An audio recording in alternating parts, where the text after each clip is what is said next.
할렐루야. 여러분 모두를 다시 한번 환영드립니다. 또 그리고 하나님 앞에 멋지게 나아가는 귀한 우리가 되기를 원합니다.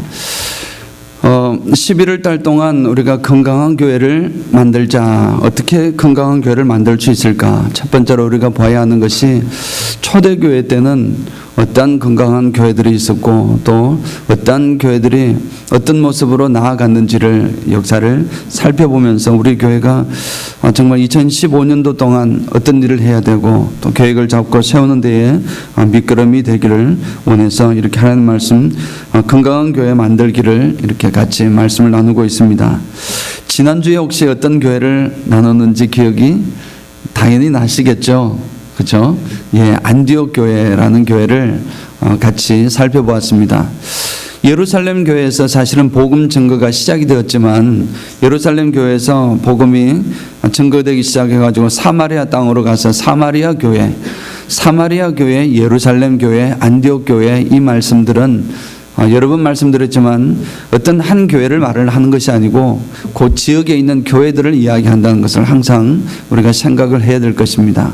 사마리아 땅으로 빌립 집사님을 통해서 또 복음이 많이 증거됐습니다.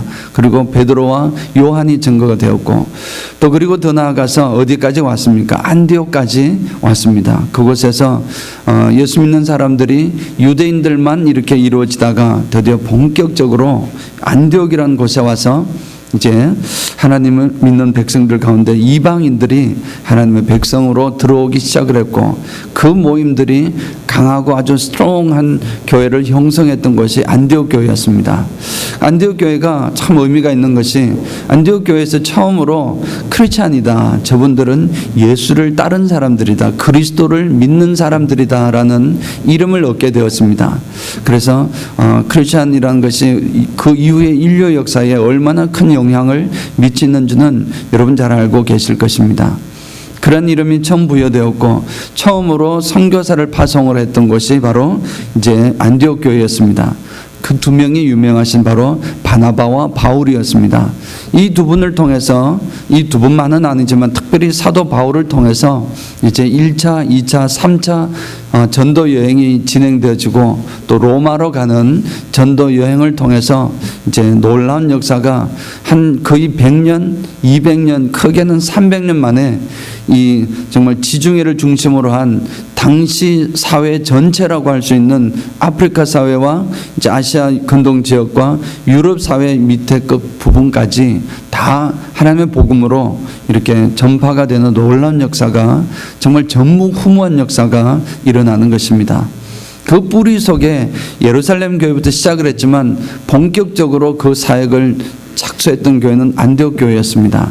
안디옥 교회가 보내었던 이 바울과 바나바를 통해서 역사가 이루어졌는데 오늘은 그래서 1차 바나바와 바울의 선교 여행을 통해서 이루어졌던 그 역사가 과연 어떤 의미가 있을까? 그리고 그곳에서 어떤 교회가 세워졌는지 말씀을 통해서 오늘 보려고 하는데 그곳이 바로 오늘 이야기하는 갈라디아 교회다라는 사실을 말씀을 통해서 나누고자 합니다. 그래서 이제 교회가 바나바와 바울을 선교사로 따로 세워서 이제 파송을 했습니다. 파송을 해서 1차 전도 여행이 시작이 됐는데 그 전도 여행의 행적지가 쭉 돌아오는 것이 바로 주로 대부분은 갈라디아 지역이었습니다. 그곳에서 이어졌던 그 내용을 말씀을 나눌 텐데 오늘은 그래도 지도를 잠깐 보시면서 우리 지도를 보시면서 하는 말씀을 같이 쭉 따라가면서 역사를 좀 같이 배웠으면 좋겠습니다. 여러분 아시고 계신 분도 많이 있겠지만 참 이 사도 바울의 1차 전도 여행 정리가 잘 되어 있는 지도입니다. 중간 부분이 이제 그게 지중해입니다. 바다입니다. 그리고 중간 밑에 보면은 구브로가 있는데 혹시 보이십니까? 구브로가 보이냐면 키프로스의 섬입니다. 키프로스 섬. 키프로스가 이 지중해에 있는 가장 큰 섬입니다. 섬이자 그 나라에 가까운 굉장히 큰 섬인데 이제 그 구브로를 중심으로 해서 여러분 보시는 편에서 오른쪽으로 보면 수리아가 있고 그 위에 안디옥이 있습니다. 지금 우리가 지난주 나누었던 그 교회가 여기 있는 안디옥에 있는 교회들의 교회가 안디옥 교회입니다. 그래서 안디옥에서 바나바와 바울을 이제 안수하고 파송을 했습니다. 아마 처음 출발을 했기 때문에 이 두 분은 아마 연고가 있는 곳을 중심으로 움직였을 것입니다. 왜냐하면은 이제 가는 곳곳에서 이제 도와줄 수 있는 사람들을 만나기도 하고 그런 일들을 아마 준비도 하고, 우리 친척인데 우리가 온다더라, 이렇게 사람을 좀 모아라 등등 아마 이런 이야기가 있을 수도 있습니다. 그래서 처음으로 이제 어디로 가게 되었냐면은 그때만 해도 중심은 바나바였습니다. 바나바가 중심이었고 바울은 협력자였습니다. 그래서 바나바의 고향이 바로 구브로였습니다. 이 섬이었습니다. 그래서 그쪽으로 내려가는데 안디옥에서 실루기아라는 그 옆에 있는 해변으로 와서 그곳에서 배를 타고 이제 쭉 키프로스 섬으로 구브로 섬으로 왔는데 첫 번째 살라미에 이르게 되었습니다. 살라미에서 우리 여러분 아시는 대로 여기 밑에 요약이 되어 있습니다. 마가 요한을 만나게 됩니다. 바로 생질이었고 조카였습니다. 바나바의 조카였습니다. 그가 같이 협력을 해서 이제 같이 선교팀으로 수종되는 자가 되었습니다. 그래서 같이 나아가다가 이제 드디어 바보라는 곳으로 갔습니다. 바보는 이제 이름이 참 바보스럽긴 하지만 하여튼 바보라는 곳이 이제 구브로 섬의 가장 큰 중심 도시였고 가장 큰 도시였습니다. 그곳에서는 구브로 섬 전체를 통치하고 다스리는 총독이 살고 있었습니다. 그래서 계속 살라미와 바보에서 복음을 전가하다가 바보에서 이제 마술사이자 거짓 선지자였던 이 유대인이었던 이 바예수란 사람을 만나게 됩니다. 바예수란 사람이 보니까 사도 바울과 바나바가 굉장히 능력 있는 사람인 걸 깨닫고 이 서교 바울이라고 그곳의 총독이었는데 이분이 이 두 사람의 호감을 가지게 되자 모함을 하고 거짓으로 해서 이렇게 핍박을 하는 것입니다. 방해를 하는 것입니다. 방해를 하던 가운데 이제 사도 바울이 그에게 너가 앞을 보지 못할 것이다. 혼자 다니지 못할 것이다. 남의 도움을 통해서 다닐 것임을 이렇게 이야기를 하니까 그 자리에서 그가 맹인이 되어버린 것입니다. 그 상황을 그 당시 총독이었던 서교 바울이 보고 있다가 회심을 하게 됐습니다. 그래서 처음으로 큰 아주 중요한 사람이 서교 바울이 총독이었는데 하나님 안으로 들어왔던 것입니다. 그래서 그 역사가 일어나고 그곳에서 이제 배를 타고 지도를 다시 보시면 배를 타고 쭉 이제 지중해를 거쳐서 지금 소아시아 큰 지역이었던 밤빌리아가 있고 그 옆에 버가라는 곳이 있습니다. 버가로 이렇게 배가 도착을 했습니다. 그곳에서 이제 버가에서도 복음을 전하고 이분들이 복음을 전하는 것은 계속해서 전하는 것입니다. 어떤 특정 지역이 아니고 특정한 곳이라기보다는 만날 때마다 복음을 전가하면서 움직여 갔습니다. 그리고 이들이 바로 그 위쪽으로 쭉 올라가면 비시디아 안디옥이 있습니다. 비시디아 안디옥으로 올라갔습니다. 비시디아 안디옥은 안디옥이라는 곳이 지금 출발한 곳도 안디옥이고 이곳에도 안디옥이 있고 또 사실은 이 동쪽 북쪽으로 더 올라가면 그곳에도 큰 안디옥이 또 있었습니다. 안디옥은 헬라 시대 때 만들어졌던 그런 도시들이었습니다. 그래서 이 안디옥이라는 곳이 비시디아 안디옥이라는 이름으로 가지고 있는 안디옥으로 올라갔는데 그곳 역시 큰 도시였습니다. 이 안디옥으로 올라가서 이제 회당에 안식일에 회당에서 바울이 설교를 통하여 복음을 전가했습니다. 당시에는 가는 곳마다 이 유대인들이 12명 이상만 있으면 다 회당을 만들었습니다. 그곳에서 유대인들이 모여서 하나님의 복음을 듣고 이렇게 나누다가 이제 지나가는 사람에게 이렇게 기회를 주었습니다.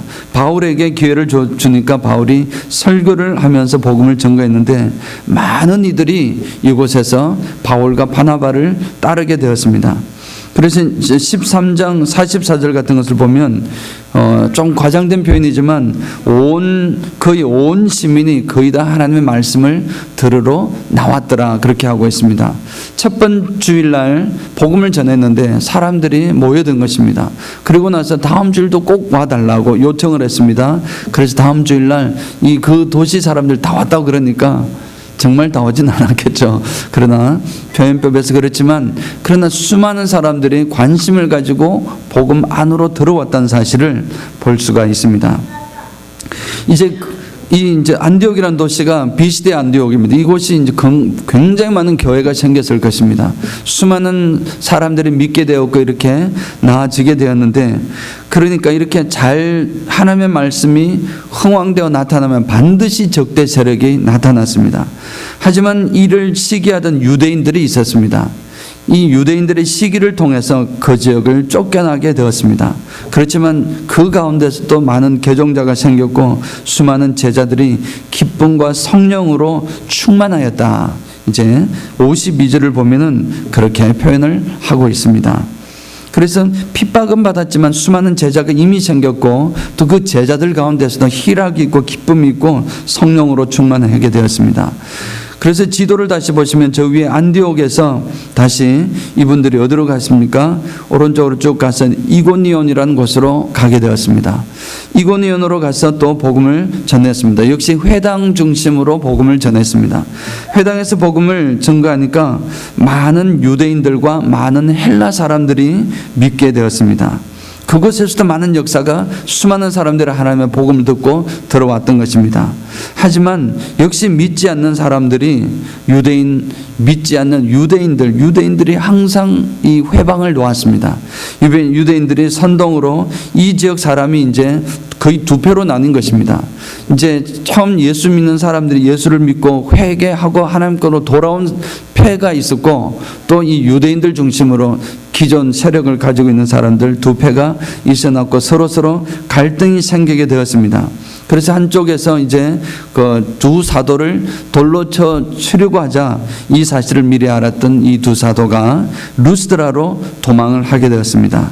이제 바로 이고니온에서 밑으로 내려온 것이 루스드라입니다. 루스드라와 더베는 사실은 지도상으로 떨어져 있지만 상당히 붙어 있는 지역이었습니다. 자, 루스드라로 이렇게 내려와서 전도를 시작을 했습니다. 바울이 외침을 이제 복음을 전하자 그 사람들 중에 복음 받는 사람들 중에 한 사람이 보니까 아주 말씀을 잘 받아들이는 사람이 있었습니다. 성령이 함께한 사람이었습니다. 그 사람은 근데 태어나면서부터 발을 쓰지 못하는 사람이었습니다. 안전뱅이였던 것입니다. 그래서 바울이 그 사실을 보고 그에게 하나님의 이름으로 명령을 하니 그가 드디어 일어서서 이제 하나님을 찬미하게 된 것입니다. 그래서 놀라운 역사가, 치유의 역사가 일어나니까 사람들이 이 상황을 지켜보던 사람들이 전부 다 이제 어떻게 되었습니까? 이 바나바는 뒤에서 아마 자세를 딱 잡고 기도하거나 이렇게 같이 상담을 하고 이렇게 했을 것입니다. 바나바는 가만히 앉아있고 모든 것을 지시하는 대장이니까 이분은 제우스 신이다.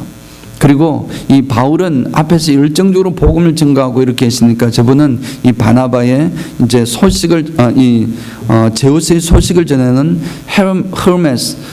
헤르메스 신이다. 이렇게 생각을 한 것입니다. 사람들이. 왜냐하면 그 당시는 이미 그 헬라 문화가 모든 지역을 다 장악하고 있었기 때문에 제우스 신과 헤르메스 신에 대해서는 잘 알고 있었고, 또 제우스 신과 이 헤르메스 신들은 그 당시 신화에 보면은 항상 신이 인간의 모습으로 환원해서 나타날 때가 많이 있었습니다. 인간의 모습으로 역사할 때가 많이 있었습니다. 그래서 사람들이 저분은 제우스다, 저분은 헤르메스다 그렇게 하고 밖에 있던 이 제우스 신전의 사제를 불러다가 황소하고 이렇게 막 이 두 사람을 두고 이제 신이니까 절을 하고 제사를 하려고 했습니다. 제사를 하려고 하니까 이 두 분이 깜짝 놀라서 그것이 아니다, 자신은 그것을 지금 가르치러 왔는데 여러분들이 지금 잘못된 허황된 우상을 보고 눈에 보이는 것에 제사하는 것이 잘못된 것이고, 이 천지 만물을 창조하신 하나님을 여러분들이 찬미해야 됩니다. 그분이 여러분들을 구원하시고 그분들을 하나님 앞에 예배를 해야 됩니다라는 사실, 이 사실을 여러분에게 전하려고 지금 왔는데 우리는 여러분과 똑같은 사람입니다라고 하면서 겨우 제사를 말렸습니다. 놀라운 사건이 일어난 것입니다. 치유 사건이 일어났죠. 그리고 또 이 사람들 전체가 모여서 이 두 사람을 너무 숭배하게 된 상황까지 이르게 되었습니다. 그러니 얼마나 복음이 잘 증거되었겠습니까? 그렇지만 그것이 다가 아니었습니다. 그러고 있는데 아까 말했던 비시디아 안디옥 지역과 그 옆에 있던 이고니온 지역에서 이 유대인들이 핍박했던 유대인들이 여기까지 따라와 가지고 이제 비방을 한 것입니다. 저 사람 사기꾼이라는 것입니다. 저 사람은 거짓을 지금 하고 있는 그런 사람이다. 그 앞에서 거짓으로 이렇게 막 지어내서 거짓말로 사람들을 무리를 충동했습니다. 무리라는 것은 참 충동에 쉽게 넘어갔습니다. 그래서 저들은 금방까지 우리 신이다 하고 막 세우려고 제사하려고 했던 그 사람들이 돌을 가지고 바울을 쳐서 죽여버린 것입니다. 죽였다는 것이 성경에 정확한 표현이 없기 때문에 죽인 것은 아니지만 거의 죽은 것처럼 사람들은 이제 바울이 죽었구나 하고 성 밖으로 내팽개쳐 버렸습니다. 그 정도로 바울은 완전히 죽었다고 생각을 했습니다. 학자에 따라서 정말 죽었다가 다시 깨어난 것으로 이렇게 보기도 합니다. 그러나 성경에서는 정확하게 묘사가 되어 있지 않습니다. 그러니까 얼마나 참으로 엄청난 일입니까? 하나님의 복음 증거하는 데에 열심인 사람이 있는 반면에 하나님 복음을 방해하고 정말 뭐라 그럽니까? 이게 하나님의 이 사단의 열심이라 그러면 좀 표현이 그렇습니까? 그런 열심을 가지고 끝까지 방해하는 사람도 정말 대단합니다. 옛날에 여러분 기억나지 않습니까? 사도 바울이 회심하고 예루살렘에서 회심하고 하나님 믿는 백성 편에 서니까 이제 사도 바울을 죽이지 않으면 내가 밥도 먹지 않으리라 하는 고백했던 이 사람들이 70명이나 있다고 했습니다. 그런 아주 열심인, 어찌 보면 참 거꾸로 된 열심인 사람들이 많이 있었습니다. 이렇게 역시 여기서도 지금 비시디아 안디옥과 이고니온에서 핍박했던 그 사람들이 지금 어디입니까? 루스드라까지 와가지고 저 사람은 사기꾼이라고 거짓말로 이렇게 하면서 결국 저를 돌로 쳐 죽이는 그런 역할을 감당하고 있는 것을 볼 때 얼마나 한 교회가 세워나가는 것이 쉬운 일이 아니고 방해가 많은 것임을 볼 수 있습니다.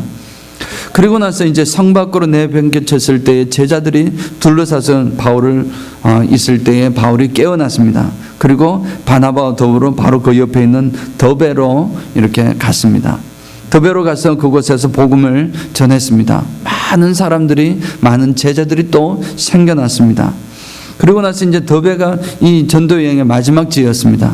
그리고 나서 제자들에게 격려하고 다시 한번 거꾸로 이제 돌아서 온 것입니다. 더베에서 거꾸로 해서 루스드라, 이고니온, 안디옥 이런 등등을 거쳐서 거꾸로 돌아오는데 그냥 돌아오는 것이 아니고 어찌 보면은 자신을 죽이려 하는 생명을 위협하는 사람들이 있었음에도 불구하고 저들이 그 도시를 다 통과를 해서 믿는 사람들을 다시 모아서 격려하고 다시 죽게 붙어 있더라 권하고 이렇게 온 것입니다. 버가에서 바로 그 옆에 있던 아틸리아로 가서 그곳에서 배를 타고 이제 안디옥으로 다시 돌아온 것입니다. 이 여정이 이제 우리가 바울의 1차 전도 여행이다 그렇게 표현을 하고 있습니다. 사도 바울이 1차 전도 여행에 만났던 이 지역이 2차 전도 여행, 2년 후에 있을 2차 전도 여행, 3차 전도 여행까지 계속해서 유럽으로 갔지만 다 경유지를 반드시 이곳을 거쳐서 돌아오는 길에 또는 가는 길에 꼭 거쳐서 성도들을 만나고 저들이 잘 있는지를 확인했던 것입니다. 자, 그래서 1차 전도 여행 중에 돌아다녔던 지역들, 지금 만났던 지역들, 이 지역에 있는 수많은 가정교회가 생겼습니다. 그 교회들, 쉽게 말을 하자면은 버가에서, 안디옥에서, 루스드라에서, 이고니온에서, 더베에서 아마 가정교회들이 많이 생겼을 것입니다. 그 교회들을 한꺼번에 통칭해서 뭐라고 불렀겠습니까? 갈라디아 교회라는 것입니다. 그것이 바로 갈라디아 교회입니다. 그곳이 남갈라디아 지역입니다. 갈라디아 북쪽 지역이 훨씬 큰 지역이 있지만 주로 남갈라디아 지역 이곳에 있는 지역을 있는 교회들을 갈라디아 교회다 그렇게 부르는 것입니다. 자, 그래서 이제 오늘 읽었던 본문은 이렇게 1차 전도 여행을 마치는 점에서 이제 저들이 안디옥으로 다시 돌아와서 그들이 그동안 겪었던 이 선교 보고를 하고 또 성도들과 같이 은혜를 나누는 장면입니다. 아마 사도 바울과 이 사도 베드로는 사도 바나바는 두 사도라고 성경이 계속해서 표현을 하고 있습니다. 그래서 우리가 생각하는 사도는 12사도밖에 없지만 그러나 그 표현상으로 한 것은 성경에서도 계속해서 나오는 것을 볼 수 있습니다. 두 사도였던 바울과 바나바가 이제 안디옥 교회에게 보고를 할 때 하나님께서 얼마나 놀라운 역사를 이루어 주셨는지를 소개를 한 것입니다. 하나님이 갔더니 이방 사람들이 그 복음을 듣더니 다 예수 믿고 돌아왔고 하나님의 우리 백성 안으로 들어왔습니다. 이런 놀라운 일이 어디에서 있었습니다. 루스드라에서 있었습니다. 이고디온에서 니온에서 있었습니다. 이렇게 보고를 하고 있는 것입니다. 그리고 결론은 뭐냐면 이방인들에 대한 전도의 문이 활짝 열렸습니다. 아마 이렇게 선교 보고를 했던 것입니다. 모두가 기뻐하고 하나님의 하신 일을 찬미하고 감사했습니다. 그런데 이런 한 가지 의문이 생겼습니다. 선교 보고를 하고 있을 때에 안디옥의 많은 성도들이 어떤 생각을 하게 되었냐면은 이렇게 선교 일을 한 도중에서 있는 상황들을 소상하게 보고를 하니 사도 바울과 바나바가 얼마나 많은 고초를 당하고 얼마나 많은 조직적으로 방해하고 이 정말 핍박을 했던 이 무리들이 있던 것을 보았던 것입니다. 이렇게 정말 하나님의 일을 하는데 어떻게 이렇게 많은 방해꾼들이 일어날 수 있을까? 이런 의문을 가지게 되었고 아마 이런 생각을 했던 것 같습니다. 이런 만약에 방해꾼들이 없었더라면 훨씬 더 많은 결실을 맺을 수 있지 않았을까라고 이렇게 생각을 하게 된 것입니다. 이 생각에 대해서 사도 바울은 약간 다른 생각을 가지고 있었습니다. 왜냐하면 이 핍박과 환란이 오히려 이 사역을 더 많은 사역과 더 많은 결과를 얻게 했다는 것이 바로 사도 바울의 생각이었습니다. 자, 이 말씀을 하기 전에 또 한 가지를 동시에 생각해야 되는 것은 뭐냐면은 이렇게 이제 복음 증거를 그 1차 전도 여행이 성공리에 끝나고 돌아오고 난 이후에 이제 그 지역에서 지금 말씀하는 갈라디아 지역, 물론 갈라디아 지역만은 아닙니다. 밤빌리아, 길리기아 이 지역 또 아시아라는 지역이 따로 있습니다. 아시아라는 지역, 이 지역 전체에서 복음 운동이 막 일어난 것입니다. 사도 바울과 바나바는 복음을 전했을 뿐인데 그 과정에서 교회가 생기고 그것을 중심으로 수많은 사람들이 복음 전거가 일어난 것입니다. 복음의 확산이 일어난 것입니다. 복음의 확산이 일어나자 어느 정도 일어나게 되냐면 예루살렘 사도들까지도 알게 되었습니다. 안디옥의 사건을 알게 된 것과 마찬가지로 이 갈라디아에서 복음이 엄청나게 부흥된다는 사실을 특별히 이제는 이 이방인들에게 복음이 전거되는 사건이 있다는 사실을 알려지게 되었습니다. 그래서 이제 점점 어떤 문제가 생기게 되었습니다. 많은 이방인들이 하나님의 백성 안으로 들어오자 어떤 문제가 생기냐면 두 가지 문제가 생긴 것입니다. 크게 보면 한 가지입니다. 어떤 문제입니까? 바로 이방인들도 하나님의 백성으로 들어오려면 할례를 받아야 되지 않느냐? 즉 구약의 율법을 지켜야 되지 않느냐? 한편에서는 그렇게 이야기를 하고 아니지. 한편에서는 유대인들의 율법은 유대인들의 모습이고 그러나 하나님의 백성은 믿음을 통해서 하나님의 은혜로 받는 거지 라고 하는 팽팽한 의견들이 생기게 된 것입니다. 그 전까지는 부분적으로 있던 생각들이 이제 갈라디아에서 이제 워낙 많은 이방인들이 예수님 안으로 들어오게 되자 이 문제가 이제 공식적으로 거론이 되게 된 것입니다. 이 문제를 풀기 위해서 이제 처음으로 예루살렘에서 중요한 세계의 지도자들이 다 모인 것입니다. 1차 공의회가 처음으로 시작이 된 것입니다. 기독교 역사 속에서 굉장히 중요한 회의다 할 수 있습니다. AD 49년으로 보통 이렇게 기록되고 있습니다. 그러니까 처음으로 세계의 중요한 지도자들이 한꺼번에 기독교의 지도자들이 모여서 물론 사도들 중심이었습니다. 모여서 중요한 결정을 내리는 것입니다. 신학적인 방향을 결정하는 것입니다. 결정을 하면 모든 믿는 백성들이 다 나누어서 이렇게 따르게 되는 것이 공의회의 결정이었는데 그 공의회가 이제 이 문제 때문에 갈라디아 지역의 이방인들이 예수 믿는 사람들이 많아지니까 저들 사이에 있는 문제를 풀기 위해서 이것이 생긴 것입니다. 자, 그래서 얼마나 그곳에 큰 역사가 일어났는지는 여러분 생각해 볼 수 있습니다. 그래서 이 갈라디아에서 이제 어떤 문제냐면은 과연 정말 그 이방인들도 예수 믿는 하나님의 백성 안으로 들어오려면은 할례를 받아야 되느냐 말아야 되느냐. 그래서 모여서 결론을 내렸습니다. 예루살렘 공회를 통해서 결론을 내린 것은 할례를 받을 필요가 없다라는 사실을 공포를 하게 되었습니다. 할례를 받을 필요는 없고 단지 한 가지 제안을 하기는 베드로와 야고보가 권면한 것이 그 우리 지도상에서도 나온 것인데 이제 우상의 제물과 피와 목매어 죽인 것과 음행하는 것은 금하자, 이런 이제 부분을 조건으로 달고 근본적으로는 전혀 이제 이게 없다라는 사실, 할례를 받을 필요가 없음을 분명하게 선포를 한 것이었습니다. 이것이 나타나게 된 것이 바로 바울의 1차 전도 여행에 통해서 나타난 것이고 그 갈라디아 지역 중심으로 있던 그 교회들의 놀란 부흥운동 때문에 일어난 것임을 우리는 동시에 생각할 수 있습니다. 그런데 그 과정 속에서 엄청난 박해와 핍박이 있었던 것을 볼 때에 바울은 어느 정도 핍박을 당했습니까?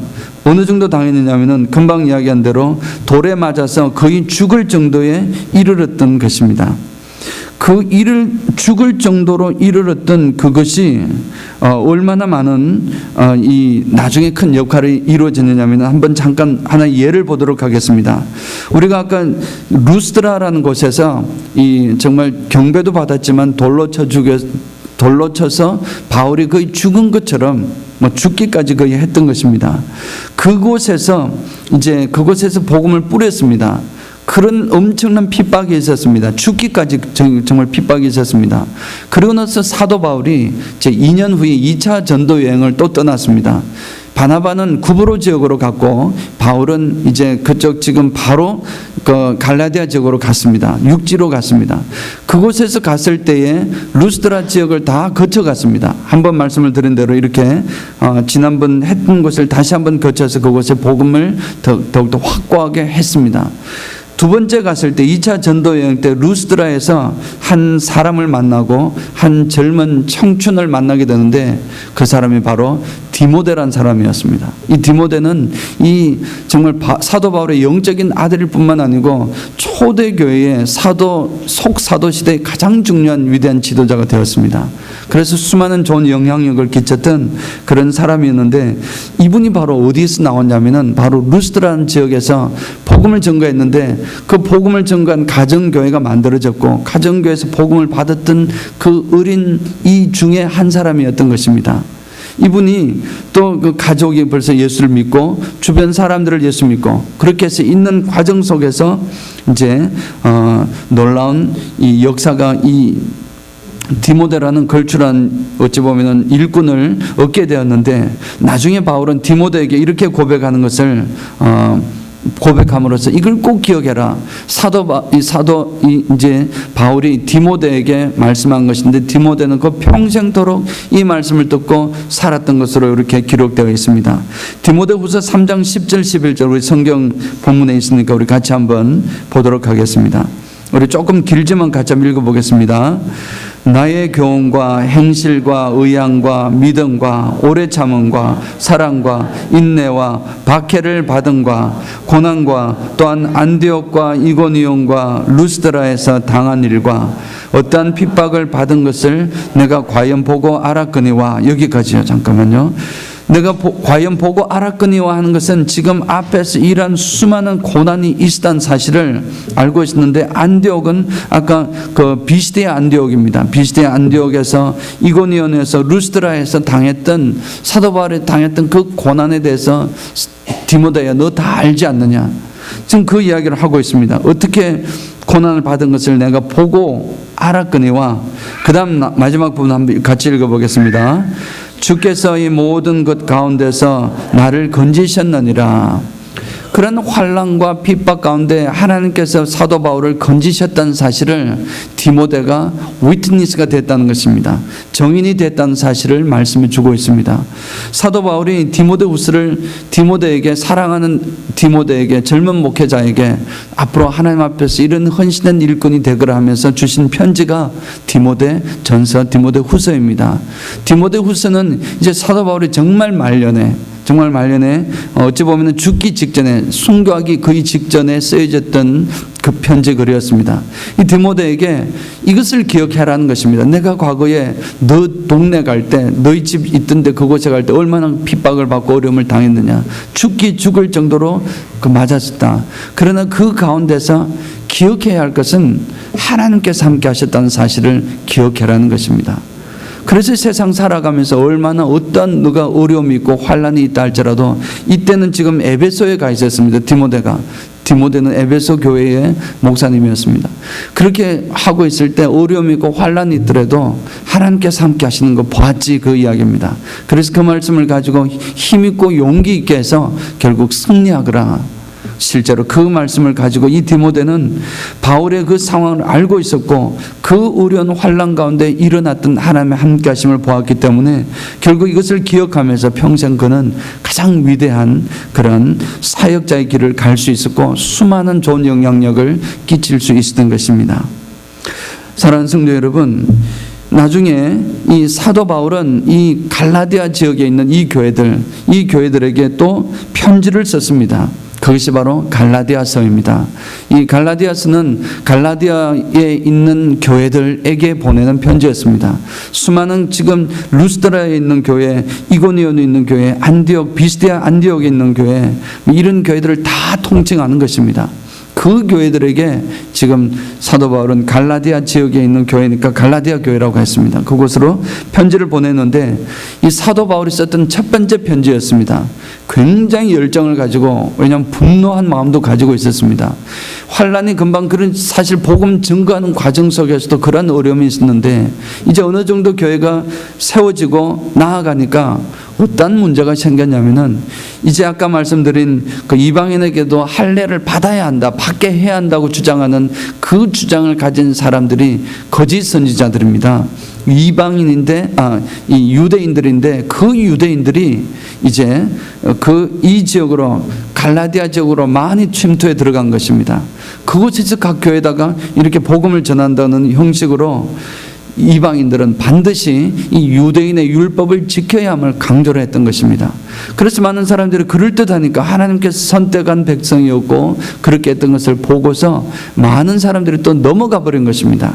이 사실을 듣고서 사도 바울은 너무나 가슴이 아팠습니다. 그래서 아주 격렬한 어조로 이 갈라디아서를 쓴 것입니다. 첫 번째 편지이기도 하지만 가장 격렬한 어조로, 정말 단호한 어조로 이렇게 선포한 것이 갈라디아서인데, 핵심은 한 가지입니다. 오직 믿음으로. 율법으로는 하나님 나라 갈 수 없다는 것입니다.